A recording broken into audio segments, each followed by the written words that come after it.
Добре дојдовте во Зебра.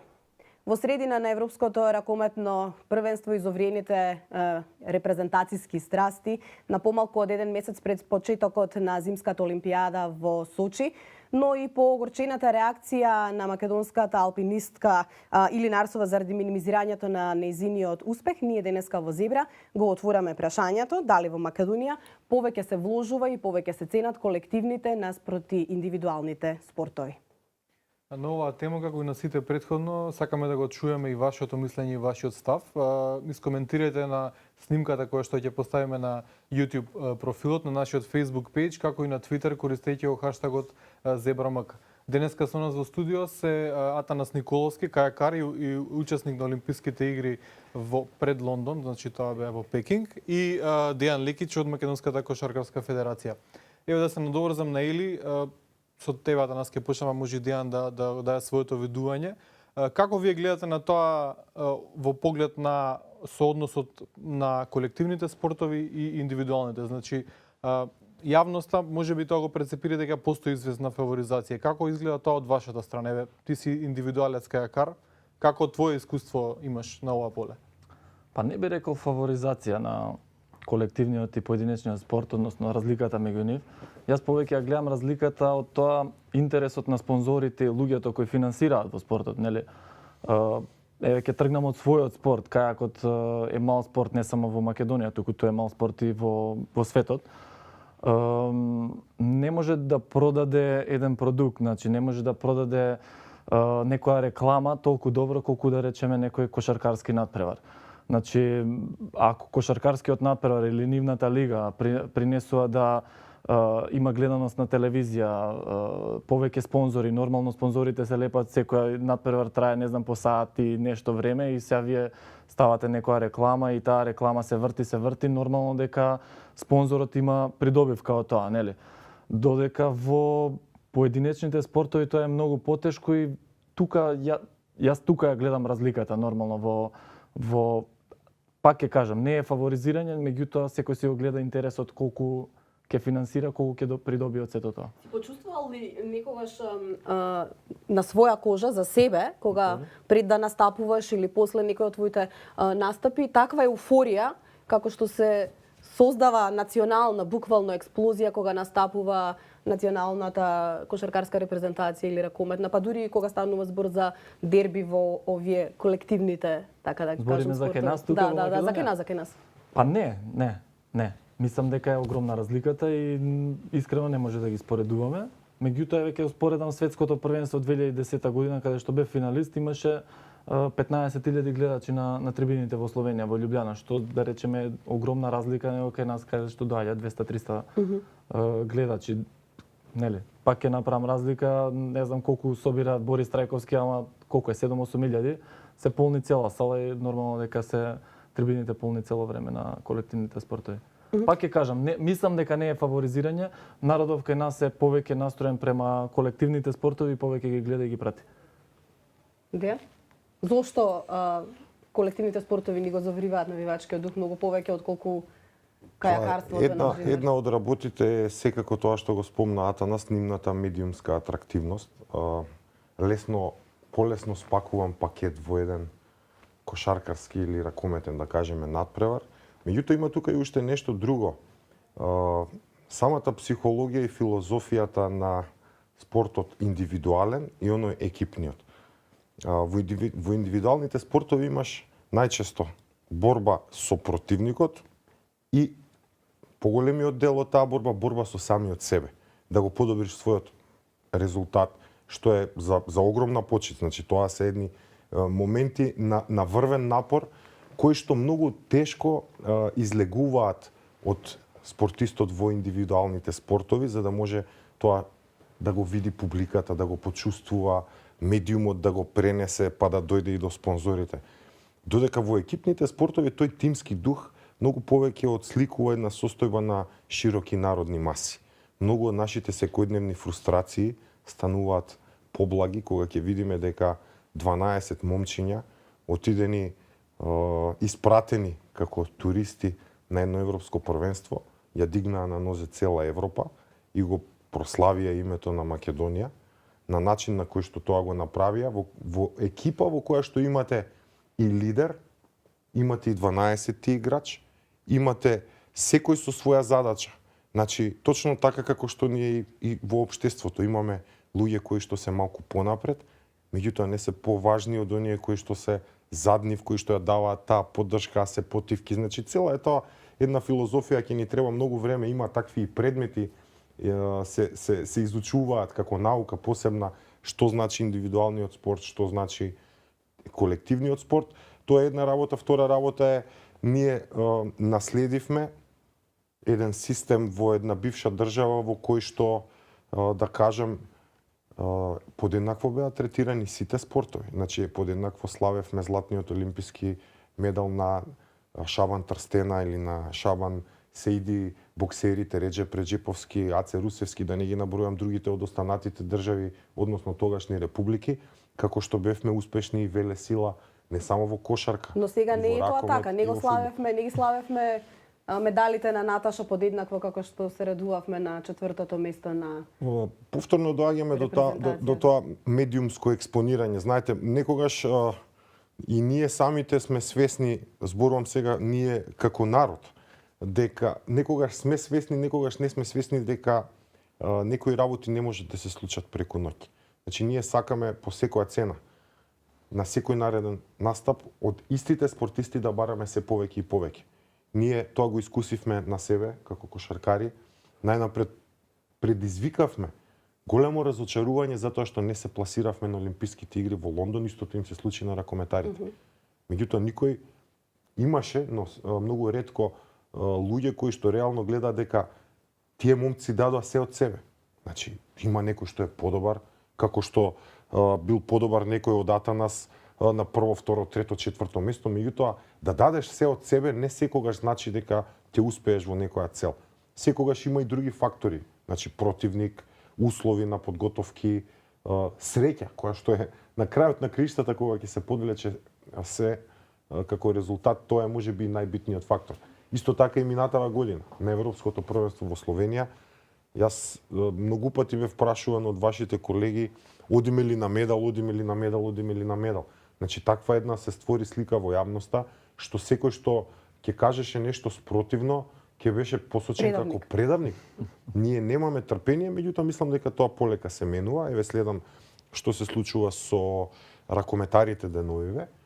Тие даваат се од себе, играат против многу посилни екипи, екипи кои што имаат многу посилни првенства и систем на производство на играчи. Даваме се од себе. За мене е тоа доволно кога ќе видам дека тие гинат на теренот. Ако е тоа доволно да ние направиме некаков резултат, ќе бидам уште посреќен, но вака нема да бидам разочаран затоа што мислам дека полека и јавноста тоа го сваќа, не треба да ги оптеретуваме спортистите со таков притиск. Има една карактеристика, ќе се вратиме повторно на индивидуалните спортови, има една карактеристика кај колективните спортови во јавноста буквално го потпалуваат синдромот на експертиза. Нели, во кој што ние се шалиме дека сите ние имаме експертски ставови за тоа како требало стратегот да ги постави играчите, како требало секој играч, па пиеле, не пиеле, се журкале, не се журкале, сите имаме став за се. Допираат ли до вас, до федерацијата, овие, така да кажам, граѓански ставови и ве повредува, ве насочува, можеби ви дава некаква слика за тоа? Се разбира дека допираат. Како луѓето ја перципираат? На крајот на криштата ние сме комплетно отворени во нашата работа. Сме нормални луѓе кои што се движиме низ истиот тој народ. Како што јас сум во позиција, да кажеме како што бе во Словенија, сега ги гледам луѓето од раководството на ракометната федерација на тоа првенство таму. Јас сега сум во улога на еден обичен навивач. Значи, апсолутно ги разбираме тие работи, порано многу повеќе не повредуваше. Многу време губевме да објаснуваме дека не е тоа баш така. Дека има еден пат кој треба да се изоди. Дека е битно да си цело време присутен, да се зборува за тебе, да има некое ниво на респект, меѓутоа во исто време да не заборавиме тоа што доаѓа позади нас. Генерации и генерации млади талентирани кошаркари кои што треба со нив сега да се сработи за по 7-8 години да донесат резултат. Мислам дека оптимист сум по тоа прашање дека таа слика ќе си дојде на свое место.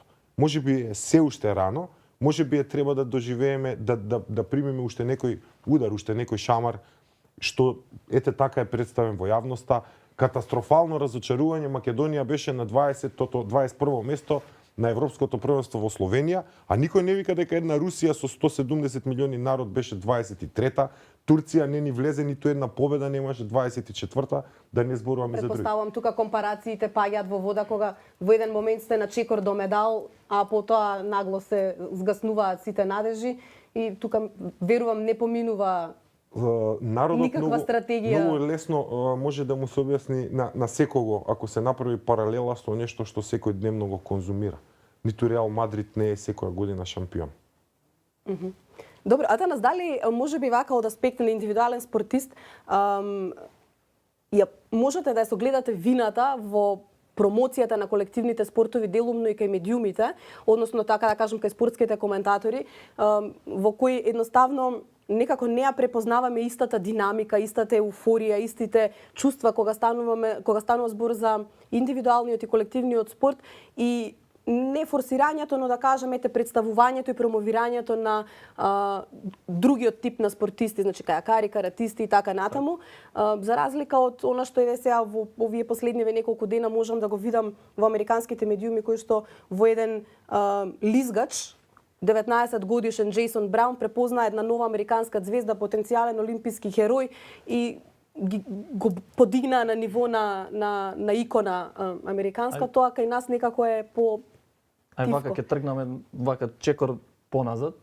Ќе кажам, значи Атанас Николовски како кајакар и Атанас Николовски како танчер. Ја тоа го стално го кажувам.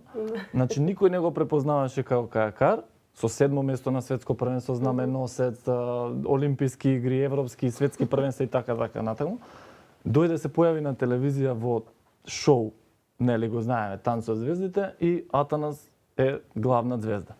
Значи генерално кај нас, генерално гледано и во индивидуалните и во екипните спортови, ние не се ги познаваме нашите спортисти, тоа е дефинитивно. Го знаеме Перо Антич, го знаеме Кире Лазаров, тие што се околу нив и тие се тие дечки. Сега зборам од аспект на спортист. Значи не се ги познаваме, новинарите спортски најверојатно зборам и за едните и за другите. Не ги промовираат доволно добро, значи спортистите да бидат познати во јавност. Ние си ги знаеме пеачите, си знаеме, нели, шоу бизнис, луѓе сите си се знаат, да. И сите политичари, извини. Така, да. Има поголемиот дел од популацијата ги знае сите 120 пратеници, а не го знае Атанас Николовски кој е наша гордост.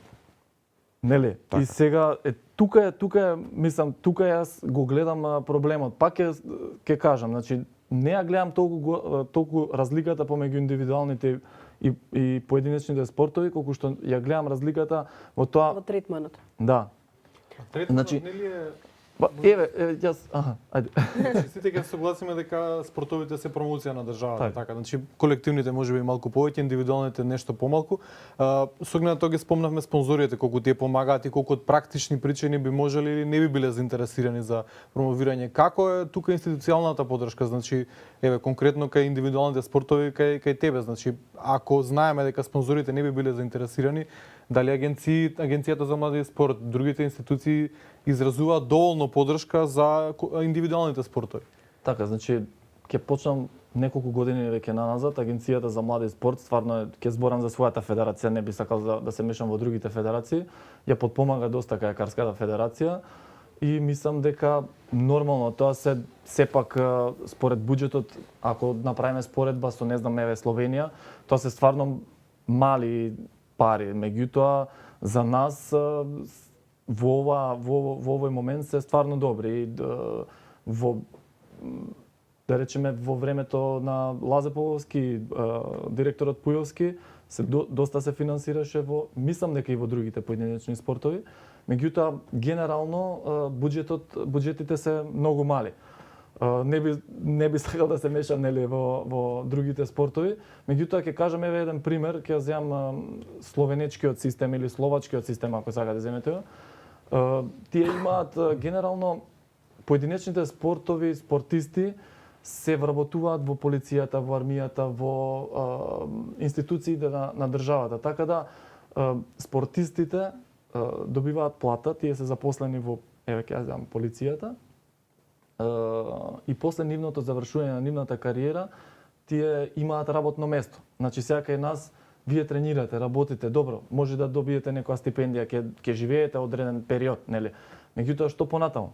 Што после тоа? Што после кариерата? На пензионирањето Нели, не е... во поединечните спортови е многу потешко, не се некој заработувачки, сега не знам, играш во NBA, па добиваш милиони, па ќе имаш за живот понатака. Меѓутоа овде вие живеете за 400 евра стипендија, 500 евра, 600 евра, нели? Тоа се доволни за еден комотен живот во тој период додека добивате стипендија.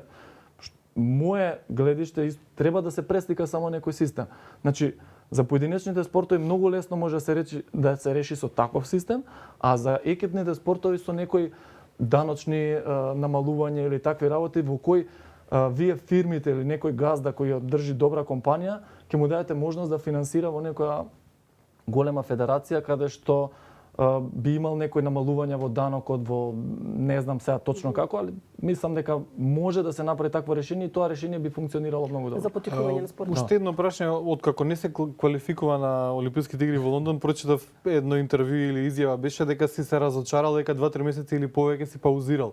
Значи колку од тоа разочарување беше поради поддршка, не поддршка, не само од институција, од јавност, или повеќе беше лично од поглед на успехот или неуспехот да влезеш во повеќе беше вака, прво беше година дена паузата. Значи поголема била. Да, година дена беше паузата, меѓутоа јас искрено бев разочаран од она јас како пристапив до самиот натпревар, значи притисокот она што го кажа дека бараме од нив идете на медаља и сега беше на мене ти си последен што ќе изборуваш норма, мора и мислам дека јас тоа не си го средив, не си го скоцкав во глава да ги изолирам сите тие работи на страна и да се фокусирам на она што требаше да се фокусирам.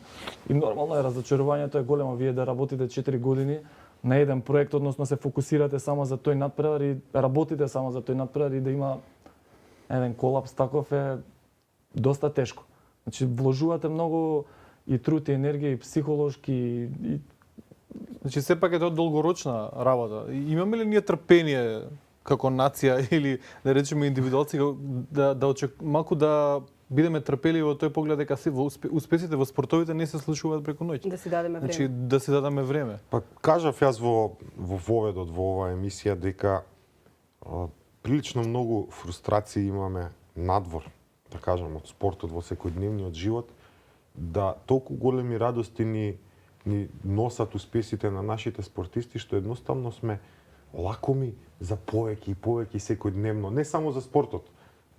Било кој наш талентиран уметник, пеач, не знам, глумец, режисер, во било кое поле кога ќе направи нешто добро, сите ние се чувствуваме добро. Мислам дека полека свеста се менува, дека полека треба уште време, дека тоа трпение ќе стане нормална работа, да се живи и здрави тие помлади генерации, не многу помлади, значи оние што сега почнуваат со спорт, некои 10, 12, 14 годишни деца, можеби ќе дојдат во, да кажам, понормални услови на перцепција на нивните резултати. Да не бидат притиснувани, затоа што секогаш во секој еден момент не смееме да заборавиме квантитетот на нашата нација. Квантитетот на нашата нација, ако ги земеме сега, само во овие 20 години на независност, какви резултати сме постигнале и во индивидуални, но и во колективни спортови, тоа врвни колективни спортови, јас тврдам дека ние сме спортска велесила. Но во споредба со словенците кои што се помалку од нас, имаат многу подобри резултати. Значи, они имаат баш сакав тоа да се надоврзам. Словенците. Значи, да, не само словенците, и хрватите земи ги, не знам, и Србија доаѓаат со огромна база. Значи, они во Југославија имале огромна база. Вие ако гледате така, јас тргајќи од себе, во школата кај што учев немав сала. Значи, ние имавме физичко во две училници споени на 1,50 висина. 2 метра нека биде. Значи не можете кош да поставите, гол не може да поставите. Они тргнаа со база која има веќе добиено од таа бивша држава. Тоа што сега полека кај нас ние полека се гради, значи сали, ние создаваме игралишта. сега базата, но каква е вашата стратегија конечно во Кошаркарската федерација за новите генерации, за поттикнувањето на новите генерации, веќе излегуваат полека и мињат, јас да не ги сгрешам, Николов, Магдевски, Димитриевиќ, Двојаковски, од кои што едниот од нив, значи, веќе кажа дека сака да го врати македонскиот пасош заради спор токму со федерацијата. Имаше ли спор? Како вие работите за да ги задржите овие млади луѓе да не заминат во Турција или во Шпанија каде што се повеќето? Значи ние немаме ништо против тие да заминат. Се додека во Македонија нема услови кои што ќе го следат нивниот талент. Ние работиме, имаме проекти кои што проект еден генерален за младинската кошарка кој што го започнавме уште пред 4-то место во Литванија. Резултат на тие проекти е освоен сребрен медал на Европско првенство на генерација на кошаркари родени 86-та. Предраг Самарџиски, Дарко Соколов, малце помлади Војдан Стојановски, Дамјан Стојановски, Александар Костовски, Кире Николовски. Тие беа европски вице шампиони. Кога на нив им ги додадовме Антич, Гечевски, Чековски, Илиевски, Боме Кралеп, тие деца станаа четврти во Европа. Но на Самарџиски и на браќата треба да им ги со следниве генерации. Овие четворица се само дел од група на 30-тина таленти во кошарката со европски квалитет. Не се помалку талентирани од овие што беа четврти, дури имаат и поголем потенцијал. Условите во нашата земја во моментов се уште се такви да за таквите момци е подобро да одат да тренираат во Севиља или во Севиља, во Реал Мадрид, во Барселона, во Хувентуд, во Галатасара и ние сме во моментов среќни заради тоа. Има еден проект што го почнавме пред 1,5 година заедно со Агенција за млади и спорт, кој што се нарекува Спортска академија.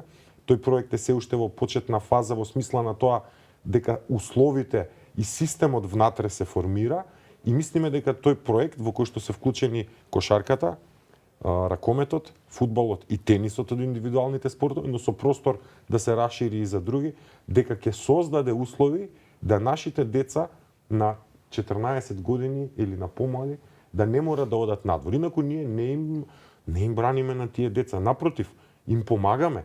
Зошто? Затоа што затоа што еден, да кажеме Андреј Магдевски, тоа што ќе го тренира во Реал Мадрид кога ќе се врати да игра за репрезентацијон, ќе биде се вратили? Да. Ако се откажат од пасошите и ако не, значи тука има работи кои што малку ако ги пуштиме да малку паушално се гледаат, видете, значи ние единственото нешто што бараме тие како федерација тие да продолжат и натаму да играат за репрезентација на Македонија.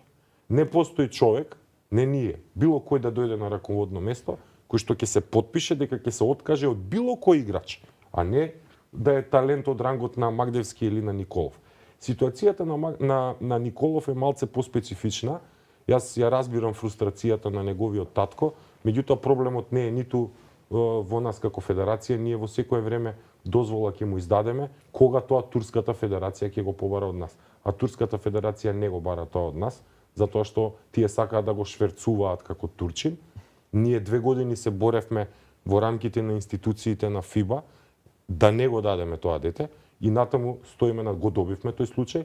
Сега веќе никој не може да ни го одземе. Тој може да игра само за Македонија или за ние на друга земја. А да игра во Галатасарај каде што е како страница. Одлично, супер, нека игра. Магдевски во Шпанија игра како македонец. Ненад Димитриевиќ во Хувентуд, Двојаковски во Севиља, имаме уште некои деца, Андреј Маслинко. Допрва јавноста ќе слушне за Андреј Маслинко. Тој е можеби еден од најталентираните кошаркари што воопшто се родиле на ова поднебе. Тој замина во Рим, во Стела Адзура, една од најдобрите школи која што произведува кошаркари во Италија. Значи тоа не го гледам јас како таква трагедија што тие заминуваат надвор. А ние треба да работиме да овде направиме услови, како на пример Франција, која што го има ИНСЕП. ИНСЕП веќе го нарекуваат школа на шампиони. Таму во таа школа, односно во тој институт е веќе направен, французите откако го формира по некои 10, 15, 20 години, нормално земајќи ги во предвид и сите други фактори, висина на помош финансиска, услови и број на популација, станаа светски и европски прваци во фудбал, кошарка, ракомет, одбојка, во индивидуалните спортови, ако почнам да ги набројувам, ќе ни треба. Колку временски период ни е потребно да се развие таа академија? Па со оглед на тоа дека ние сме мала земја, сигурно пократко од што Франција. Зошто? Затоа што селекцијата ни е поедноставна. Нема да селектираме 50 милиони народ, туку тоа што го имаме да го селектираме. Условите за нивно усавршување ќе бидат, се надевам, од ден на ден се подобри. Не се доволни само овие базични сали. Треба сала која што има адекватни услови, да има грејење, да има ладење за да биде 12 месеци и така натаму, но она што во моментов мислам дека сите во сите спортови сме страдни. Тоа се стручњаците, стручниот кадар кој е далеку како просек, зборувам, индивидуално сигурно имаме и ние европски квалитет, меѓутоа како просек сме далеку од многу европски земји, дури и по малубројни од нас, да не зборувам за поголеми. Па мора да увезуваме, а не увезуваме секогаш квалитет. Како е нова поле во поглед на индивидуалните спортови, значи еве кајакарството конкретно кај младите, има ли интерес или еве во ова време на социјални мрежи кога се е популарно од тип на колективни спортови, кошарка и фудбал, како вие се соочувате да ги привлечете на пример? Па добро, пак ќе кажам, приматот значи го имаат овакво заради промоцијата и заради сите тие работи, меѓутоа мислам дека народот веќе сега ги гледа и оние индивидуални спортови, односно спортови во природа кои се доста интересни и атрактивни за нив. Значи, сега не знам, еве ќе отидете на одмор, па почнуваат луѓе да се интересираат да купам кајак, па идам да веслам. Така да родителите почнуваат да се интересираат и за овие спортови. Меѓутоа пак ќе се навратам за својот спорт. Кајакот е многу специфичен спорт. Значи, во светот повеќето од кајакарите се од фамилија на кајакар, па тоа се пренесува за дива вода, бидејќи не секој би го пуштил своето дете да седне во таква река да го пушти. Не секој би го пуштил во овој период, значи во годината каде што температурите знаат да паднат и под нулата, да седнете да веслате, да идете да истренирате. Така да сепак тука станува збор за специфичен спорт, меѓутоа ајде не би сакал значи да се мешам сепак во другите спортови, ќе спомнам каратето. Каратето има доста членови во својата федерација, има доста клубови, така да мислам дека луѓето ги препознаваат и поединечните спортови. Пак ќе кажам, има огромна разлика, меѓутоа мислам дека тоа ќе биде се повеќе случај. Зошто? Затоа што навиката на следење на спорт само по себе не само индивидуалната перцепција и фаворизација на одреден спорт, туку носи генерално популаризација на спортот. Јас ќе ви кажам низ еден пример со еден од нашите спонзори, се надевам нема да пречи никому ако го спомнам, тоа е телеком операторот One. Започнавме еден нов, би рекол, револуционерен пристап, користејќи ги токму спортистите во маркетинг цели. Значи, не зборувам сега за делот на промоција што значи за компанијата. Меѓутоа, со таквиот пристап, спортистите стана легитимен таргет во маркетингот. Значи, вчера беа тоа Перо Антич, Кире Лазаров, Атанас, мислам дека и ти, ако не се лажам, дека имаш во некои промотивни цели така снимано, меѓутоа, и тоа е еден дел кој што носи мала револуција во перцепцијата кон спортистите.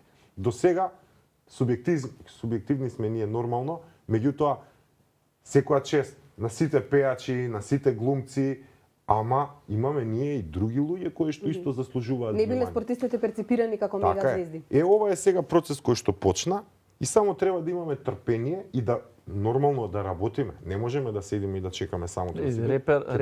Реперот за младите нормално дека еден спортист ќе биде пред некој, не знам, музичар кој изгледа лудо или не знам, нормално дека е интересен за младите во оние луди години, меѓутоа спортистот е оној што ќе му даде доволно визија во животот, како треба. Да, доволно визија во животот како треба да му изгледа еден ден, еден месец, една година, еден живот. Да, моје мислење, нели? За разлика од живе здрав живот. Да, токму тоа ми беше муабетот, дека ќе промовира и здрав начин на живот. Многу е битно, сега ние збориме за спорт, меѓутоа тука мора да го ставиме и пред се спортот како дел од нашиот живот кој ќе ни помогне полесно да ги пребродуваме сите оние проблеми. Значи ние точно не може секој да биде врвен спортист. Меѓутоа може секој да биде рекреативец. Секој може да се занимава со баскет, може да игра, не знам, да иде на лизгалиште да лизга, не знам, да весла кајак, да трча, Значи тоа е многу битната работа, да ние бидеме нација која ќе го практикува спортот.